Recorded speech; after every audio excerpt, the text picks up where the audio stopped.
Okay, this is the lecture on political corruption part 2. We left off last time talking about various types of graft and also industries where there's abundant opportunities for corruption.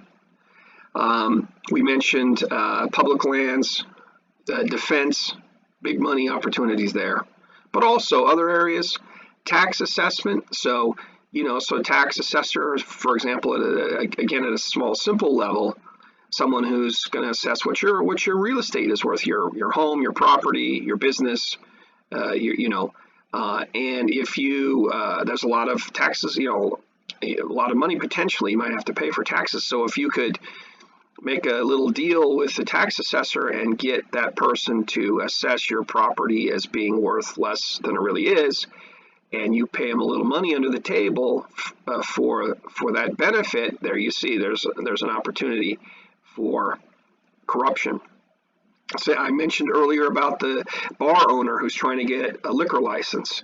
Licensing, there's power there, there's money to be made, and so wherever there's money to be made, and especially if the authority is not really supervised, is not monitored, if there's a lot of trust put in that authority's actions, and the authority doesn't really get checked and evaluated and monitored, well, nobody's going to know, right? So if you slip me a little money and I do you a little favor, nobody finds out about it as long as we both keep our mouths shut. So inspections, the same sort of thing. So meat inspector comes in to inspect, and a lot of power. I can shut you down as a meat inspector. I can shut you down and say, hey, this place is unclean. You're not following the health regulations. And so I'm going to shut you down, and that's really going to hurt your business, your bottom line, your profitability. So I won't shut you down if you do something for me, right? So again, it's abuse of power. Zoning, land use, same kind of thing. Real estate's a big thing. Are we going to zone this so it could be a commercial zone where you could put businesses that could potentially make a lot of money in this business area, or turn it, zone it so that it's going to be for houses, for residential area. There's a lot of money to be made in real estate. And so if you can pay off some officials who are in charge of determining what's going to go in this part of town, what can be developed here, what cannot be developed here, again, a lot of potential there for corruption. Zoning and land use. And we already talked about the government's land use before. So I think, I mentioned a few things here, but just keep in mind, wherever you see a lot of money, deep pockets, a lot of money floating around, any industry that's like that, especially if it's not regulated very much, if you don't have, when I say regulators, I mean basically cops of a certain sort, not necessarily your street cops, like we normally think of police, but policing, people who regulate, like that meat inspector that I just mentioned. That person's like a cop. They come into your plant to see if you're following the rules or not. And if you're not, then they'll bust you. They'll shut you down. You get fined. That's a policing responsibility. For those of you who are criminology majors in this course, keep in mind that all of those kinds of jobs are policing type of jobs, which you are trained, you are getting an education that's really appropriate for those kinds of jobs. So it's not just street cop on a beat, it's also inspectors.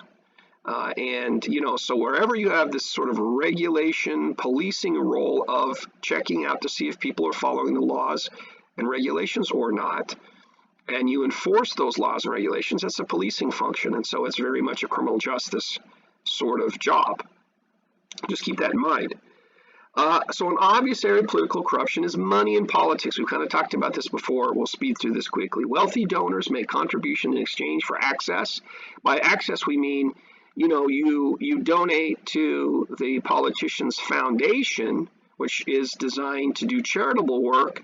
The money is supposed to go to help, the needy or various charitable, positive, worthwhile causes. But you do that not out of the goodness of your heart to help the cause, but because you know that politician is going to be aware that you made this large contribution to the foundation, and they're going to find time to sit down and have lunch with you, to have a talk where you can talk politics and you can lobby and push for your agenda, say, Senator so-and-so, you've got to vote our way because here's why X, Y, and Z.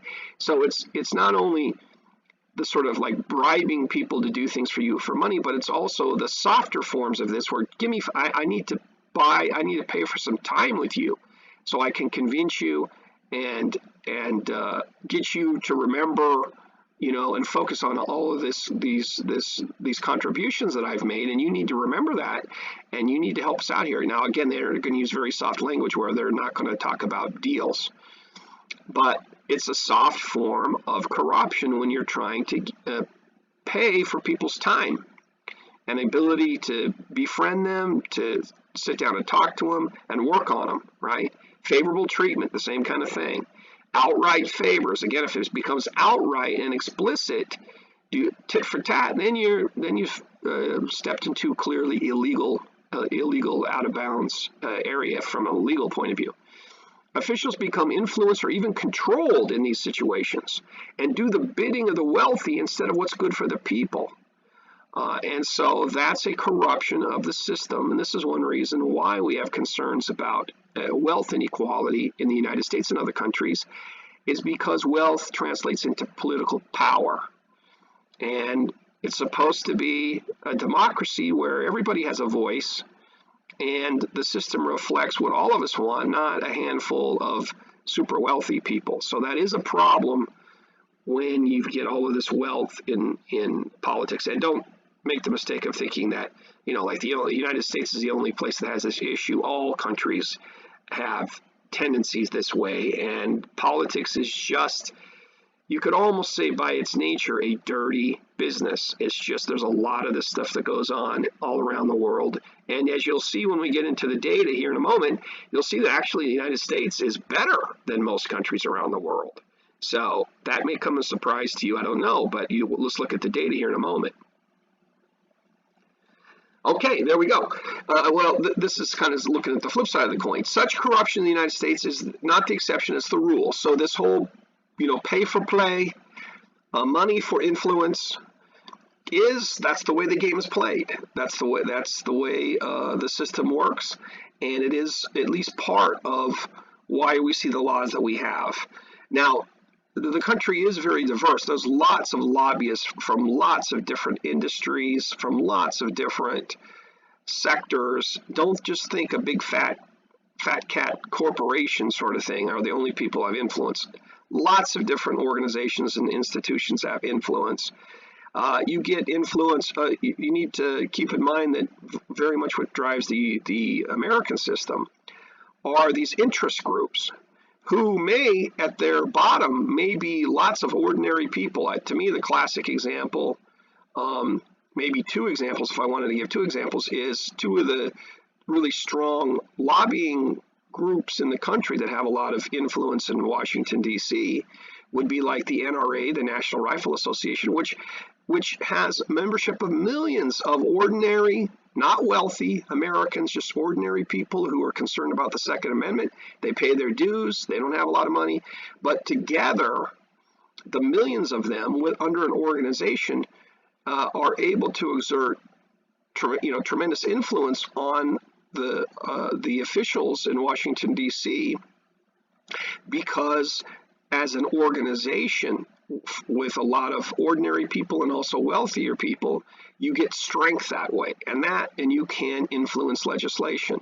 The other example that comes immediately to mind is like AARP, an organization for senior citizens, for older people. A lot of ordinary people don't have much money, but they become part of that organization. They pay their dues.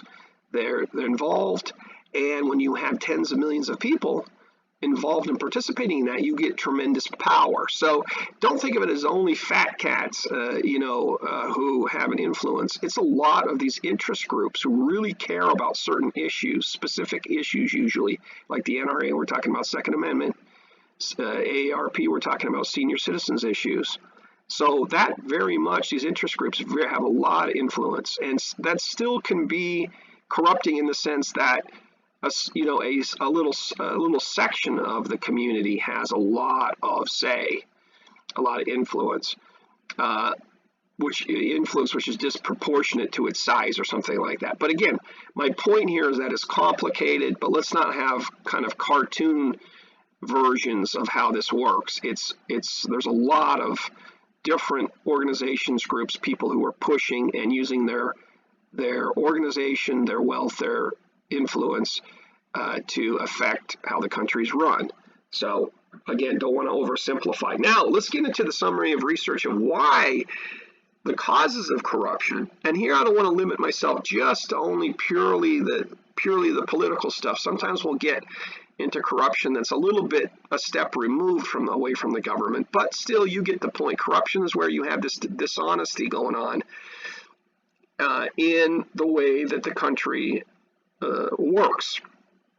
And so there's been a lot of research done over the years, and I wanted to spend the last few minutes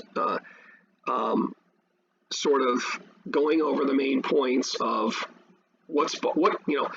basically comparing countries. Why is it that some countries have a lot more corruption and other countries have less? So this could point towards solutions of how we reduce corruption in our own society and also societies around the world. So let's begin. And so again, this is kind of sort of like, I don't have time to go through all the research, so we're just hitting the highlights, the stuff that comes through clearly in the research. I skipped all the stuff where the results are more mixed or it's unsure, we're unclear about it. So this is the main stuff. And most of these things really matter a lot. So number one, more participation by citizens in the political process reduces corruption, at least in the long term. New democracies might have more corruption. So it's a similar story what we saw when we were talking about state repression early in the semester, where democracies tend to be less corrupt. They tend to be more honest, more transparent, and you see less of this dirty dealing going on in democratic societies where people have widespread participation and a widespread voice in the way the government works. But just like we saw with state repression, as a society first begins to turn away from being authoritarian, dictatorship, whatever form of government that's non-democratic, as it transitions, whenever you see social change, you tend to get some craziness for a while, because the old ways that kind of worked in a certain sense where you had order and routine, that's all been disrupted, and now you have sort of chaos for a while. And whenever you have chaos, it can kind of get to be like the Wild West for a while till things become more institutionalized and established. So in the early days of democracies, you can see some real corruption, and it can take a while for the democracy, the positive consequences of democracy to kick in. So at least long term, democracy is good for reducing corruption. The flip side of that is that dictatorships, authoritarian societies where it's a very top-down society and the little people have little say, little voice in anything, you see more corruption in those kind of societies. You don't have any accountability. There's no checks on these powerful people making deals with each other and basically exploiting, taking advantage of hurting the country for their own personal benefit. So, okay, democracy good, non-democracy is bad.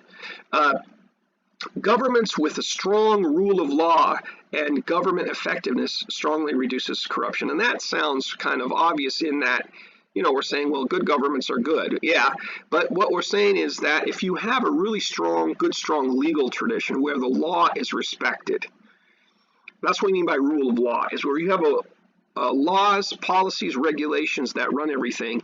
And so laws take some power out of the hands of individuals. Because if you have a king, say you have a monarch, or a dictator, and in a country with no laws, that basically the law is whatever the dictator wants. You have to follow his whims on every little decision.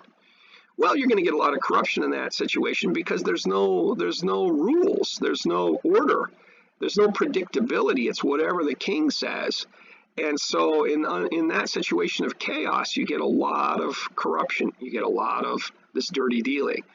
When you have laws in place that are authoritative, that people respect, where you have a culture that people cares about the law and they want to follow the law and they want to enforce the law and punish violators, where you have a strong tradition of that, you don't get corruption. Not, no big surprise there. And so also when a government is got its act together, is not disorganized, is not in chaos, but that really you have officials, government workers, etc., who are on top of things and are effective and efficient at what they do, you get less corruption. Where there's disorganization, where there's disorder, where one person doesn't know what the next person is doing, and you just have a really messy sort of government, you're going to get a lot more corruption. In the mess, you get more corruption. Okay, we've got more of the summary of research findings. We'll do that in part 3.